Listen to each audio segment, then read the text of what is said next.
Welcome to our 10th anniversary performance of An Evening of One Acts. I'm your host, Doc Heidecker. These are original scripts written, performed, produced, and directed by local volunteers. This is the special coronavirus online performance. Instead of viewing it one time live, you get to watch them online. Again, and again, and again. During the dark days of World War II, the British had an expression to keep up morale. Keep calm and carry on. Well, during our dark days, I say, keep calm and the show must go on. We hope you enjoy the performance. Should the artist character be a cigar smoker? Ooh, can I smoke a pipe? They're just props, no real smoking. I'd get a hold of knife. Yeah, let's hold knives. No knives! I look stupid in this mustache. Your part was written for a man. Read it like a man. It doesn't match your hair or your eyebrows. My part's a guy part too. And I'm gonna have a prop cigar. Ooh, me too. Can I borrow your cigar? Ooh, no COVID goodies. I'm gonna use a clipboard to look like I'm checking things off. Yeah, but I'm just gonna draw pictures of G with Boris. Is this the wicked stepmother part? No, just a mother. Oh, goody. I really have to stick my tongue out so much. That's disgusting. We're the Three Stooges. There's only two of us. I don't want to do any dancing. Did you read over your part? Now this one. Okay, next one we need Keith and me. No!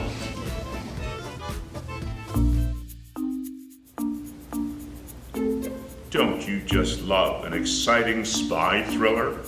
I know I do.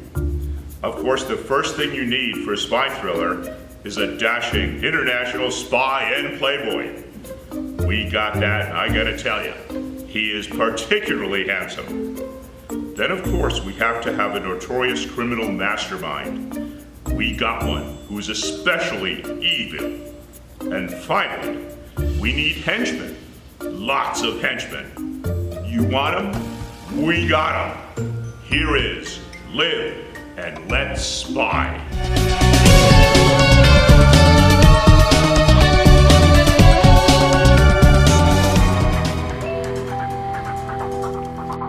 Wake our guest. Well, so nice of you to join us, Mr. Atticus Drake. Fritz Hyde, I should have known you were behind this. You were the only one who would be foolish enough to try and pull a jewel heist in the middle of Pamplona during the running of the bulls. Please, Mr. Drake, I know you aren't as simple-minded as you want me to think you are. Give me some credit. That heist was merely a distraction for you, a diversion. You would know about my diversions. You spent enough time with my lovely accomplice, Chastity Allura. Well, she certainly was quite the diversion. Oh, I'm sure she was, Mr. Drake. I'm sure she was.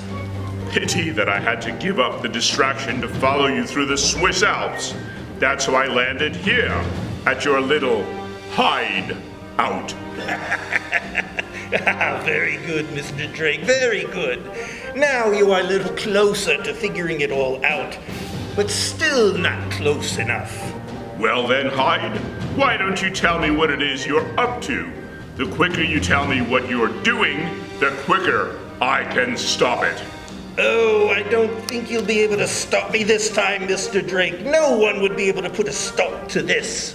Well, if you're so sure, you might as well tell me what you're going to do, Fritz. Oh, I suppose I could. Seeing how you won't be around long enough to stop me. Very well, Mr. Drake, I'll tell you. You see, I have been taking out various insurance policies at all the largest museums in the world. The Louvre, the Smithsonian, the Met. At precisely 6:13 and 30 seconds a.m. tomorrow morning, I will blow up those buildings and collect enormous sums of money as the beneficiary of the destruction of the most priceless works of art in history in the world. You're mad! There's no way to take out insurance on all those buildings. There are, if you are very persuasive, Mr. Drake. Well, it doesn't matter because now that I know your plans, I'm going to put a stop to it. Oh, I'm afraid there is nothing you can do. Please take care of Mr. Drake.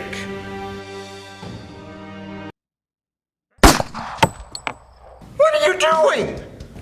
What? You talking to me? Yes, you just killed Atticus Drake, the most famous spy in the world. Yeah, what's the big deal? What's the big deal? What did you do that for? What on earth were you thinking? You said to take care of him? I meant rough him up a little. Punch him and smack him and just general hunchman type stuff. Not to kill him.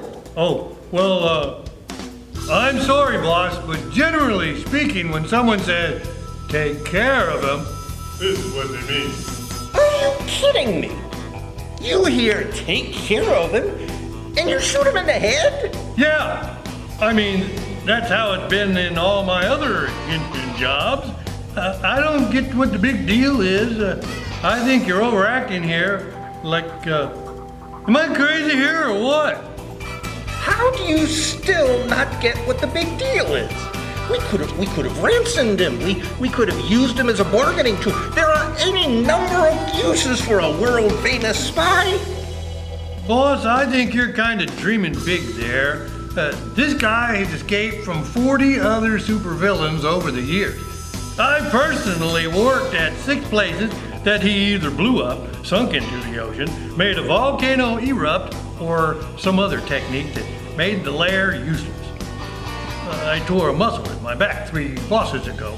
It still hasn't healed. He was gonna get the upper hand. You don't know that for sure. No, I kinda do. That's sort of his thing. So I just thought when you said, take care of him, you were as sick of this schmuck as I was. So that's why I shot him. Boss, the bombs are ready to be deployed. Whoa, what happened here? Well, Frito, your brother Vito just shot Drake in the head. He did. What do you know? My kid brother taking down the biggest spy in the world, and they said he would never amount to nothing. No, he shouldn't have done that. We were going to defeat Drake the old-fashioned way, through perseverance and hard work and outsmarting him through our ingenious plan. Boss, that's never really worked too well in the past with this guy. See? That's what I said. That's enough. Now, this wasn't how it was supposed to happen. You don't just shoot him in the when his hands are tied like that. You take some elaborate trap that slowly dips him into magma or that shoots a laser that very slowly goes towards his body. And then you have to make some kind of clever quip like, I want you to die, or something like that. Well, this way worked pretty good, boss. Wait, I think I get it. Boss is jealous that you killed his enemy before he could. That's it, isn't it? That's it. Think you're on to something, Fredo? Well, that's absurd. The most ridiculous thing I've ever heard. Like I would care who killed the great Atticus Drake, the person whose name will go down in infamy. Why should I care about something like that? Boss, I'm sorry I killed him before you got a chance to. I should have been more respectful. I just thought I was doing what you wanted. It's ludicrous. I don't care who killed the greatest spy who ever lived, the only man who could ever rival my mind. No, I messed up. I'm sorry, boss. I'll make sure you can kill that next one. I don't care about that. Now, Vito, give me your gun. Trina, go untie Mr. Drake.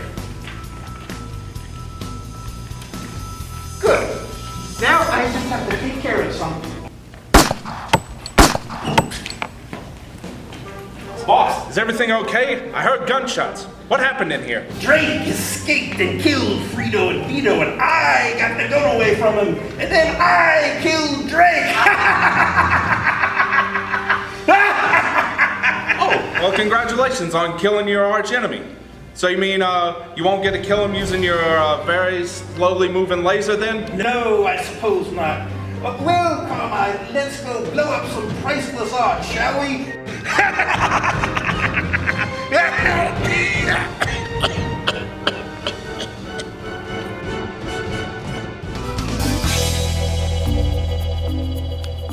Do you watch reality TV cooking shows? My wife's hooked on them.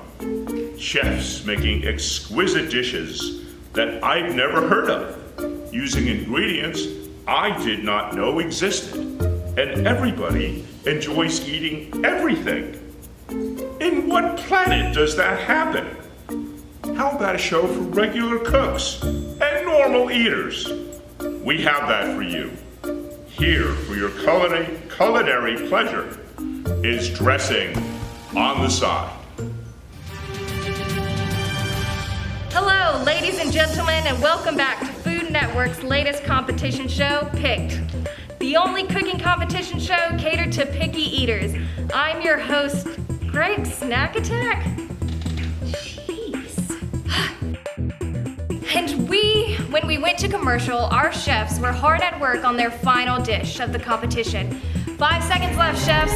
5, 4, 3, 2, 1. That's it, time's up. Please step away from your dishes. Now, chefs, it's time to show the judges what you made. To remind our viewers at home, these were the mystery items you had to use while preparing this dinner for our picky eater judges. The items were chicken breast, breadcrumbs, French fries, and as always, the ingredient in every basket, ranch dressing. Chef Crystal, why don't you tell us what you made? Certainly. Judges, I prepared a breaded chicken taco with a side of French fries and ranch dressing. Chef Crystal, let me ask you something very quickly. Before I try this taco, is this sour cream on here? Yes, Chef, that's sour cream. That's what I thought. I don't do sour cream, so I'm not gonna be able to try this taco. See, I don't have a problem with sour cream, but it looks like there is guacamole on this. Is that correct, Chef? Yes, Chef, that's guacamole. Yeah, see, that's a deal breaker for me. I also can't eat this taco. The fries are nice though. They have good crispiness, and the ranch dressing is excellent on the side. Thank you, Chef. I actually didn't have a problem with either the sour cream or guacamole. What I did have a problem with were the tomatoes. I just don't like them. It's a texture thing. In the future, Chef, when making a taco for picky eaters, you will want to steer clear of anything outside of meat, cheese, and lettuce. Anything else can really get you into trouble. Thank you, Chef. Okay, thank you, judges. Chef Frank, what did you make for us? Today, judges, I made a breaded chicken finger with a side of French fries and ranch dressing. Now this is what I'm talking about. This is a very safe choice. You really did not transform these basket ingredients at all. And on this show, that's exactly what we're looking for. Thank you, Chef. Yes, I agree. Now, with that said, I think you could have stood some more breading on this chicken finger.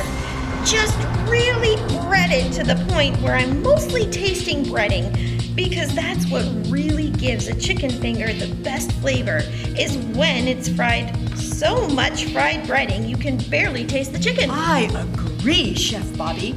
Also, I would have liked to see a second dipping sauce, like a barbecue sauce. Just so I have the option and so I don't dip my fries and my chicken finger in the same sauce. But the fries are good. They aren't as good as McDonald's, but good. Thank you, Chef. It seems like it's still anybody's competition. Chef Crystal, Chef Frank, could you please go back to the kitchen while our judges deliberate? I really think I could be in trouble with that sour cream and guacamole. I should have just made chicken fingers like you. I think it could be either one of us. Honestly, tacos are usually a pretty safe bet. Just going to have to wait and see. So judges, it seems like two really good chefs here. Let's go back to the appetizer round. Well, I thought Chef Crystal's mozzarella sticks were delicious. The cheese was very melty and the breading was just right. Yes, but her marinara sauce was just not for me. I don't do marinara. Of course, the mozzarella stick worked without it.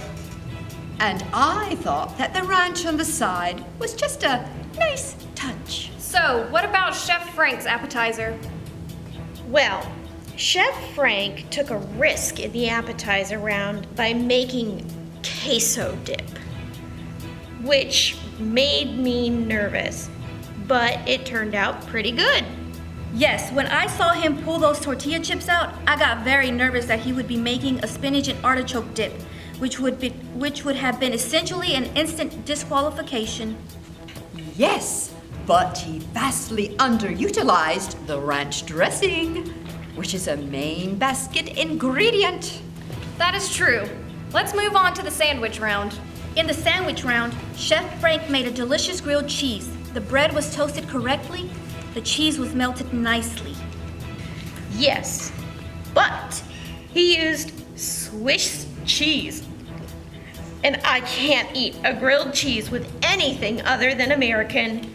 But he had some nice baby carrots and ranch, which really saved the dish for me. Yes, I thought this really might have been one of the best plated meals of the day. He really took care of that ranch dressing. And what about Chef Crystal's sandwich? Well, Chef Crystal made a peanut butter and jelly sandwich with strawberry jelly, which was a bit unorthodox. But she cut the crust off the sandwich and cut it diagonally. Both masterful moves. Yes, but my peanut allergy made it impossible for me to eat this dish. But the true fatal flaw of this dish was the plating. She allowed the ranch to touch the sandwich.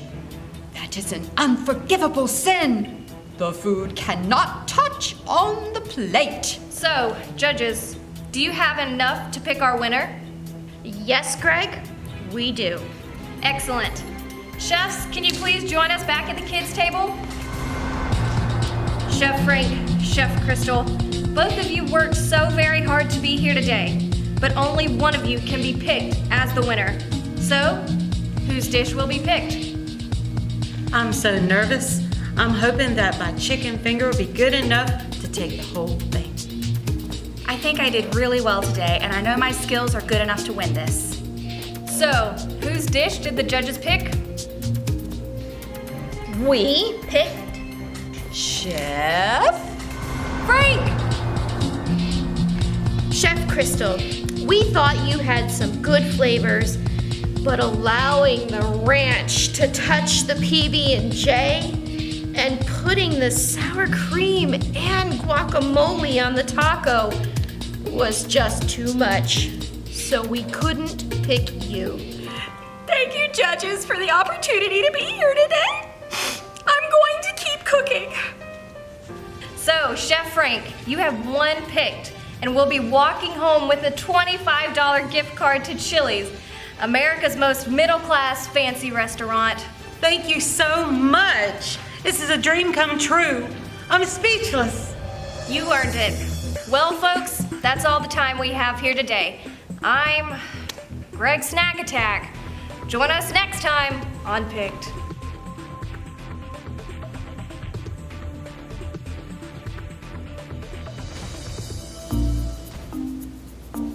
Can art be our reality? Is reality an illusion? If you can create perfection through our art, why would we not choose to do so? Thoughts to ponder. Please meditate on our next act, painting the perfect life.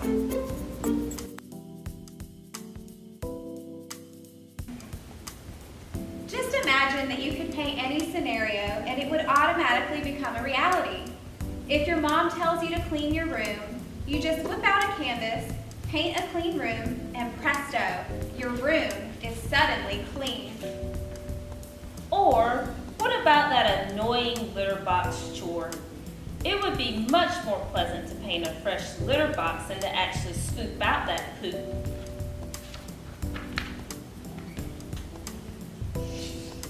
When you're faced with a sink full of dishes and a mountain of dirty laundry, you know what to do. That's right, take out a new canvas and magically all those dishes and clothes are not only clean, but they're all put back in their proper places. Amazing, isn't it? Also, are you having a difficult time finding a partner? Why not paint the man or woman of your dreams? But be careful with this one though. Just because they're handsome or pretty doesn't mean they're a prince or princess on the inside. Although attractive, I don't think you'd want to end up with Casey Anthony or Ted Bundy.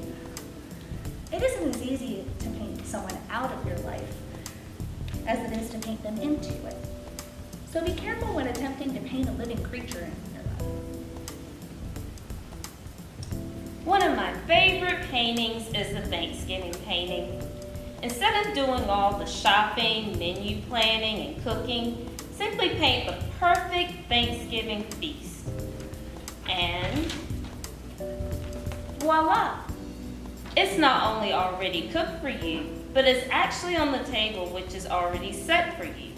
Just imagine all the things you could paint to make life easier. Why not go for the whole shebang and paint yourself the perfect family? Would you want 1 kid, 2 kids, 3 kids? Anything you desire is right at your fingertips with just a few brush strokes. That's exactly what I'm working on right now. Wait a minute, what am I doing? I don't need to paint the perfect family. I already have the perfect family.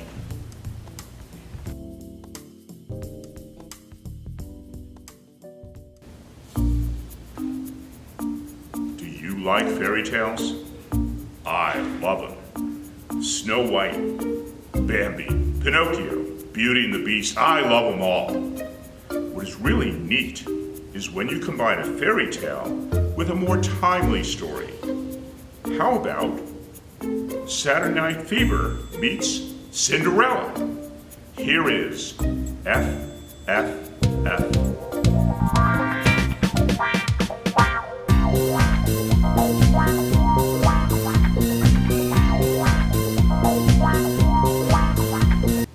Jim, why are you sitting there on the pot? I don't know. I guess I'm depressed. Well, get undepressed and go out dancing with your brothers. But Ma, I don't have any good dancing clothes or good dancing hair or a smooth looking car. I don't have the total macho disco stud look that Greg and Gordon have. Hey Jim, get off the pot and go stepping out with us. Yeah, Jim, we got our total macho disco stud ensemble and we are ready to boogie. You two total macho disco studs go on and step out without me this time. I'll just sit here and think. Okay. Hello. Hello. Hello. Hello.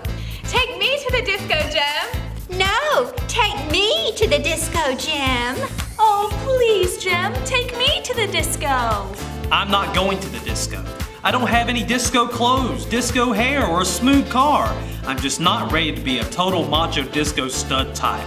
You foxes should not go stepping out with me. Okay. Woe is me. I wish I could be a total macho disco stud type like my brothers. Ribbit. Who are you? Why, I'm your fairy frog father, Ribbit. I'm not a fly. Don't eat me. I'm not here to eat you. I'm here to grant your wish, Ribbit. My wish? I don't remember asking for a wish. You certainly did.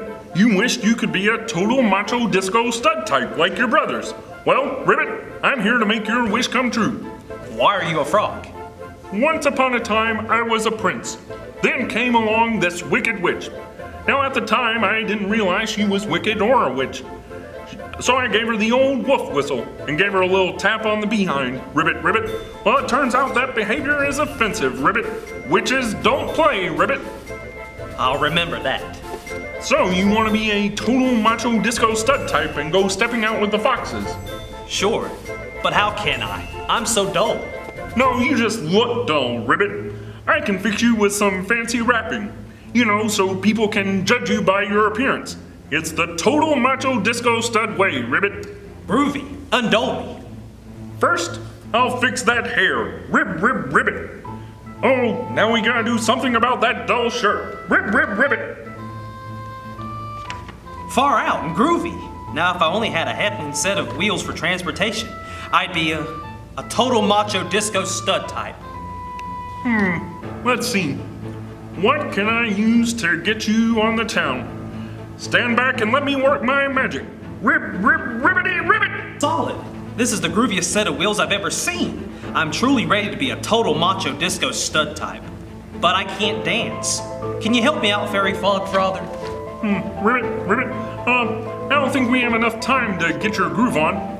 This act has got to be under 10 minutes, and then we turn you back into a dullard. But Fairy. Ribbit. Frog. Ribbit. Father. Ribbit. Your 10 minutes are slipping away, Jim. Don't waste your total macho disco stud look. 30 seconds. No, wait. I'll never be this groovy again. I've lost my total macho disco stud look. Ribbit.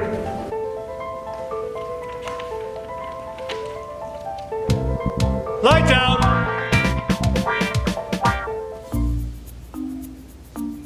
Vaudeville comedy acts. Ah, those were the days. Comedy that was actually funny. George Burns and Gracie Allen, Abbott and Costello, people who just knew how to make you laugh. Sit back and enjoy.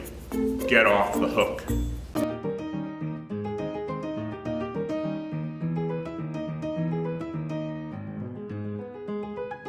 Say, Valentine, don't you think we have a lovely crowd here this evening? I would say we sure do, Bones. Yes, certainly one of the best looking crowds I have seen in a long time. Well, that must be because you forgot your glasses at home. Zing! Alright, knock it off, numbskull. I mean it though. You know, we've been together for over 20 years, and in that time we have traveled all over this big blue marble, ain't we?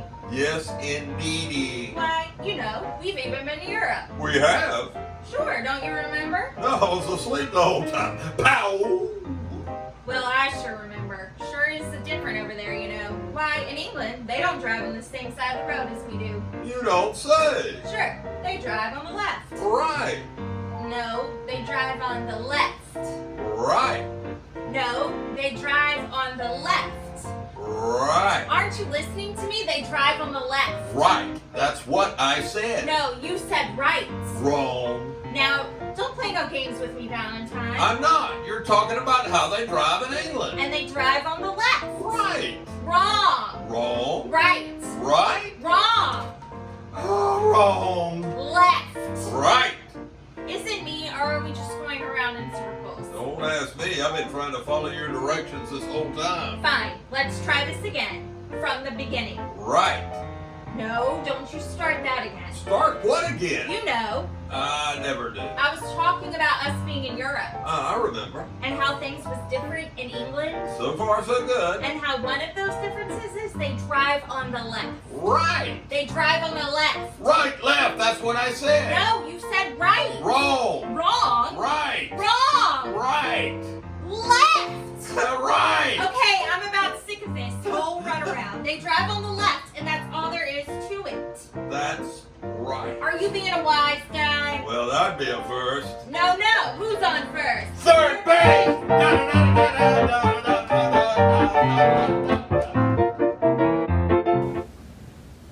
Thank you for viewing our one acts.